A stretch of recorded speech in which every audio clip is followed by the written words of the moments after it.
Good morning and welcome back to my new vlog.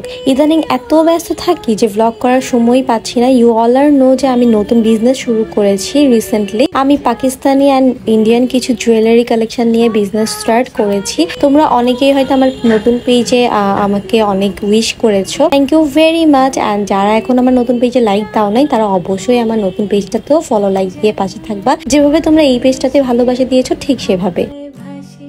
সকালে উঠেই ছাদে গিয়ে অ্যাজ ইউজুয়াল গাছগুলোতে পানি দিয়ে আসলাম আর তাড়াতাড়ি করে ব্রেকফাস্টের জন্য চলে গেলাম কিচেনে। আগের দিনে গরুর মাংস ছিল তো ওগুলাকে আমি একটু রিসাইক্লিং করছি খাওয়ার জন্য।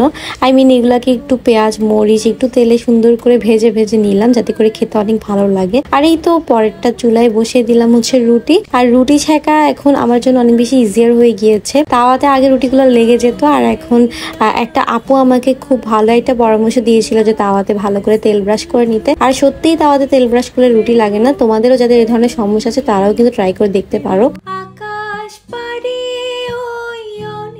তো খেয়ে দিয়ে অফিসে চলে গেছে আর আমি এখানে বসে বসে একা একাই নাস্তা করছিলাম।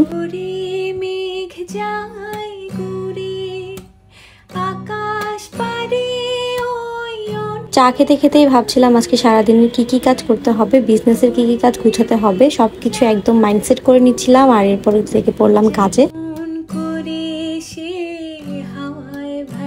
আজকে ভাবলাম সবগুলো পর্দা ধুয়ে দিব। আমার বাসায় বেশিরভাগ পর্দাই সাদা আর পর্দাগুলো এত বেশি ময়লা হয়, জাস্ট 1 মাসের মধ্যেই পর্দাগুলো একদমই ময়লা হয়ে কালো হয়ে যায়। সো এগুলো ধোয়ার প্রয়োজন পড়ে।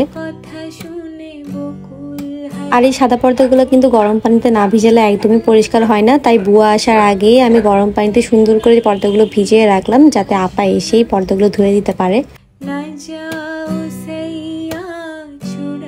আর এই যে দেখো ঘরে পড়ে থাকা কিছু কোস্টার দিয়ে আমি সুন্দর করে ওয়াল অ্যাক্সেসরিজ বানিয়ে ফেললাম। এইসব হাবিজাবি আজাইরা কাজ করাই হচ্ছে আমার স্বভাব। এরপর চলে গেলাম আসল কাজ করতে, বিছানা গুছাতে। বিছানাটা গুছালে আমার মনে হয় যে রুমটা অর্ধেক গুছানো শেষ। তো বিছানা গুছানোর কাছে সুন্দর করে লেগে পড়লাম।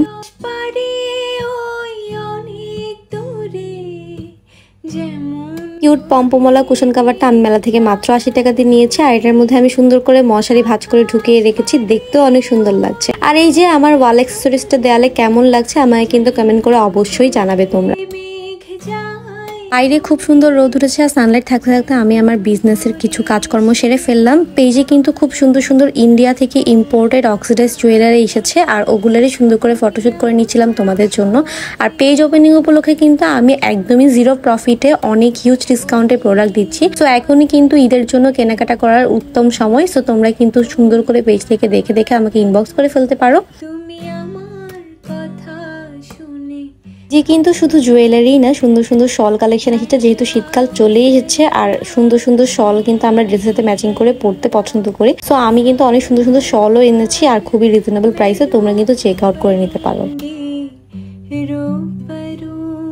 এই যে ফটোশুট শেষ করেই চলে গেলাম ডিরেক্ট কিচেনে রান্না বান্না বসাতে। যেহেতু খাওয়া দাওয়া খেতেই হবে, রান্না বান্না তো করতেই হবে। বাই দ্য ওয়ে, যারা বাসার বাইরে থাকেন তারা বেশিরভাগ টাইমেই মনে করেন যারা বাসায় থাকে বা বাসায় বসে কাজ করে বিজনেস করে তাদের মনে হয় কোনোই কাজকর্ম নেই আর তারা শুধু খায় আর ঘুমায়। ভাই, এইটুকু কমন সেন্স যদি আপনার না থাকে তাহলে আমি বলবো এই যে আপনি বাইরে কাজ করতেছেন, এত কষ্ট করতেছেন, এই আপনার জীবনটাই বৃথা। আমি বলবো না যে সবার মন মানসিকতা এরকম, কিন্তু অ্যাকচুয়ালি কিছু কিছু মানুষ খুবই ন্যারো মাইন্ডেড।